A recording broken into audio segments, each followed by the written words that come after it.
My name is Arin Lindauer, and you're listening to A Life Without Struggle. I'm a wife, a mother of 2 wonderful children, a 2-time best-selling author, and a highly driven and successful entrepreneur. In my 17-plus year career as a mindset and health expert, I know what holds women back from a life you only dream about. Whether you're a CEO, a businesswoman, or executive, I started this podcast because I have been where you are, and I know you want and deserve more out of your life. I believe women are limitless. We just get lost along the way. The process to get you there is the topic and purpose of this podcast. When you understand what you want, you can truly step into a life without struggle. Welcome, and I'm so thankful you're here. Welcome back to another episode of Life Without Struggle. My name is Arin Lindauer, and today we've got a great topic. One of the most important, most powerful tools for hormonal balance. And this is one where you're going to be like, really just this one thing? Now, there's a lot of things, right? There's a lot of things that impact our hormonal balance, but there is one tool in your toolbox that is critical for a woman to do to keep her hormones in balance. And it's going to be no surprise if you followed me for long enough, but the one powerful tool is strength training. So today I want to dive into all things around why you want to strength train to help impact your hormones, to create a better hormonal profile, to keep things balanced and feeling good. So, okay. First and foremost, when you strength train as a woman, and I will speak into the specifics of what kind of strength training, you are going to increase your growth hormone and your testosterone. Yeah. Yes, you actually want this. And so what happens is these hormones decline as you age, but what these hormones are good for is the lean muscle maintenance. So making sure that you're maintaining your lean tissue. You do not have to lose lean tissue every year that you get older because of simply resistance training. Also, it's going to impact your bone density. And again, for women, this is just such an important thing that if we create the type of force on our bones from doing strength training, it is a good thing from a long-term health perspective. Also, you're going to help with your fat metabolism. It's also going to help with libido and having good energy. So strength training naturally boosts both without throwing your system out of balance. So when you strength train, you will increase your growth hormone and your testosterone. The other thing that we want to think about is how strength training will help balance our cortisol. So this is your stress hormone. And I don't know about you, but most women I talk to, we are stressed. We have a lot on our plate, a lot of competing priorities, and stress is just always something that we are working through. And so when you have chronic stress, you're going to have high cortisol levels. And then, okay, what does that mean for a woman? Well, you're going to have more belly fat. You're going to have poor sleep, mood swings. But when you resistance train, especially at a moderate intensity, which we're going to talk into this pretty deeply, is you help lower your baseline cortisol. And over time, it just helps basically increase your body's resistance to stress. The other thing that we want to speak into is how strength training helps with improving insulin sensitivity. So strength training, what it does is it makes your muscles more responsive to insulin, which what this is going to do is it's going to reduce your blood sugar spikes. It's going to decrease your cravings. It's going to lower the risk of insulin resistance and type 2 diabetes. And so another thing I'll add in here, so for my women using the GLP-1s or the tirzepatide, the dual agonists, this is a game-changing combo when you're using this and strength training and what it's going to do to your insulin, to your fat oxidation. So there's a lot that goes into that. That could be its own podcast on what that does. So just remember, if you're using any of these drugs, you want to absolutely be partnering it with the right kind of strength training. And I'm going to talk into that here just a little bit more. So the other things that you can think about is you're going to help support your estrogen and progesterone balance. So as estrogen and progesterone levels fluctuate or decline, if we're in perimenopause or menopause, strength training helps buffer some of those negative side effects so you don't experience the mood swings, the fatigue, the traditional weight gain, the loss of just overall muscle tone and bone strength. So these are really, really helpful, and it's really the first line of defense that I would go after before I would be seeking out any HRT, hormone replacement therapy. Not that I'm absolutely against hormone replacement therapy when you're doing all the things and you've worked through all of the things. So it also, what strength training does too, and this is really important, is it also helps to prevent the estrogen dominance that can happen when progesterone drops faster than estrogen. When you have estrogen dominance too, you've got the belly fat. That's always a key indicator that you're in that spot. Another thing is you are going to help boost your sleep when you get proper strength training in. It's going to help mood regulation, your mood regulation hormones. And so strength training increases your serotonin, your dopamine, and your GABA. So those neurotransmitters that help with really stabilizing your mood, better focus, better quality sleep, and then really lowering your anxiety. I tell women all the time, like, hey, if you would just sleep, you would do wonders for your hormones. And that was from me listening to an endocrinologist. And she was like, listen, I've treated so many women that are just not sleeping. And she's like, if these women would just sleep, they would see a significant balancing effort of their hormones just simply by getting enough sleep. But it's like, we have one more load of laundry. We have, one more bill to pay. We have one more, party to plan or invitations to get out, or, there's just something always on our mind. And so another thing to think about is when you strength train, you will stimulate your myokines. So these are hormone-like messengers from your muscles. These are little chemical messengers, and they're released when you work your muscles. And they help reduce your inflammation, regulate your metabolism, and support overall immune function. And it's basically like your own body's natural hormone therapy, is because you're doing this and it gets released when you work your muscles, when you're using them. So just to kind of like pull this together, strength training really isn't optional. Like, strength training has to be done if you want to balance your hormones.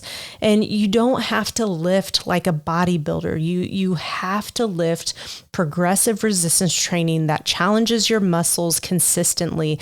And that's really the biggest secret around all of this. And this is where I come in and share with women all the time.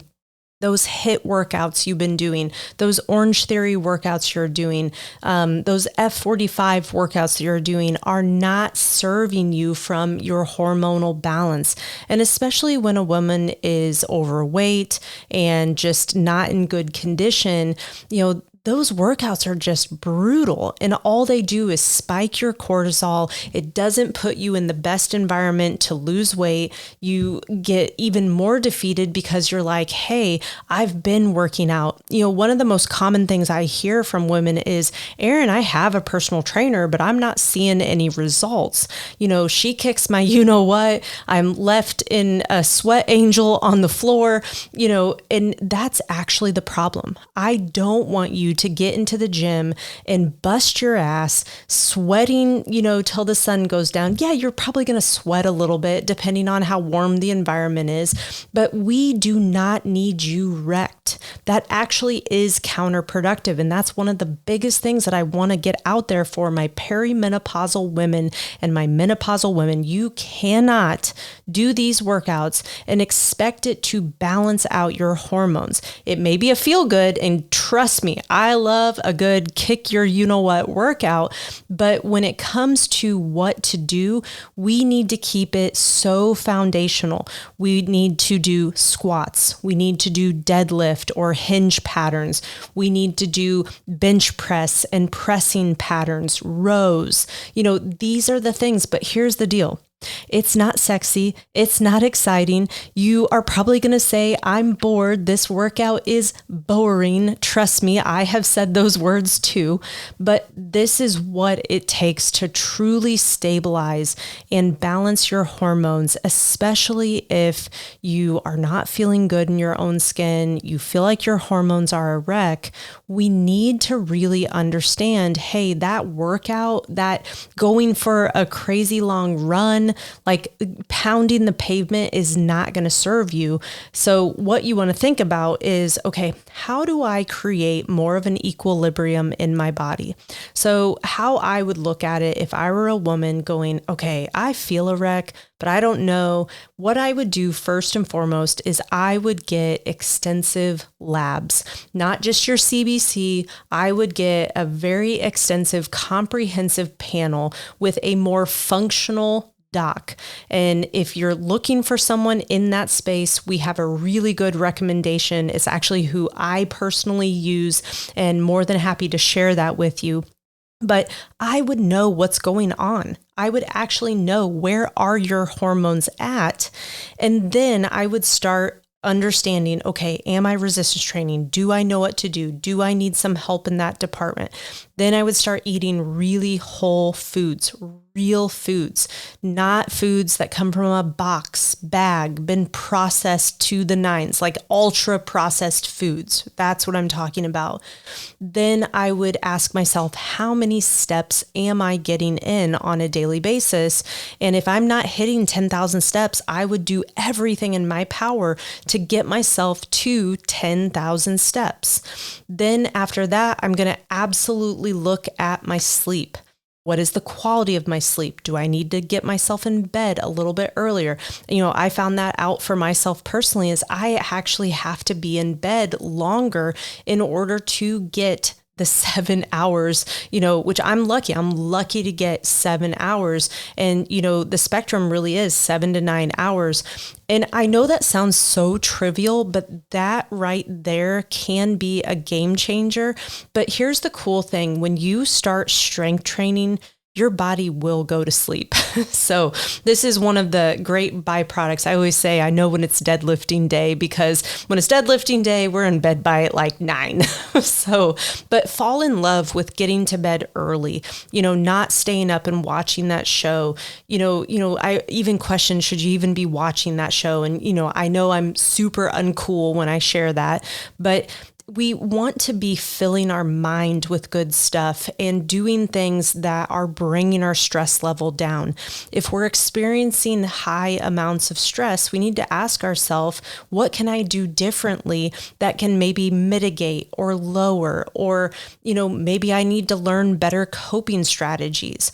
And again, I know this doesn't sound super earth-shattering or cool, but it needs to be said, because so many times we get in our day-to-day, we get doing the same damn thing over and over and over again, or we saw our parents operate on this same frequency of always getting bent out of shape, always thinking worst case scenario, always, the sky is falling, or this is devastating, or heaven forbid you are still watching the national news. Like, please just turn it off. Like, it is called television programming for a reason. So just hold on to that. But what I'm getting at in just poking fun here is, I want you to understand, where's your stress today and what can you do? What are you empowered to do to lessen that stress? For myself personally, I had to really understand what systems did I need to create, what things did I need to delegate, what did I need to offload, what was I perceiving as stressful that maybe wasn't stressful. And so there's a lot of things that go into stress and chronic stress. And I can appreciate if you've gone through something very, very devastating, there is a time in your life that you are going to experience higher levels of stress. The problem is when it lasts for a duration of time, it becomes your new normal. And so then you don't know how to operate any differently. And this is where I'm going to tell you, this is where women get into a really tough space from their cortisol. This is something that I've been working with my doctor very heavily to figure out how to get my cortisol down. And I mean, I've had to rely a lot on heat. Heat has been very helpful. Anything from a hot bath with Epsom salt, taking a hot shower at the end of my day, sitting in the sauna for a good 15-20 minutes at like 189 to 193 degrees Fahrenheit. And those have been ways for me that have really, really helped bring down my stress and therefore lowering my cortisol. So if there's one thing that you take away from me here today in balancing your hormones is we have to get you into a progressive resistance training program that does not leave you wiped, that doesn't leave you in a huge sweat angel on the floor. So I'm not talking Orange Theory. I'm not talking F45. I'm not talking CrossFit. I'm not talking HIIT workouts. I am talking you getting in the gym, lifting the boring weights, doing the boring repetitions, and ultimately you're going to love the look that you see, but you're also going to feel the effects. So as always, I love when you guys send me questions. I love when you guys reach out to me on social media. Let me know what other topics are top of mind for you, and I'd be happy to bring those to the podcast. But keep getting after it because, you know, at the end of the day, one of the first things I recommended was getting your labs drawn. But then when you change all these lifestyle things, then retest your hormones and see where you're at. That is one of the best ways to do this because, again, I'm not against hormone replacement therapy. It's wildly helpful for a lot of people, but we need to understand what all can we do from a lifestyle perspective first, and then see what maybe we need to do differently. And no shame to the game. I think it's great when you are in control of your health. All right, shoot me any and all the questions. You can hit me up on any social medias. It is Arin, Arin, Lindauer, Lindauer. And I look forward to seeing your questions. Take care.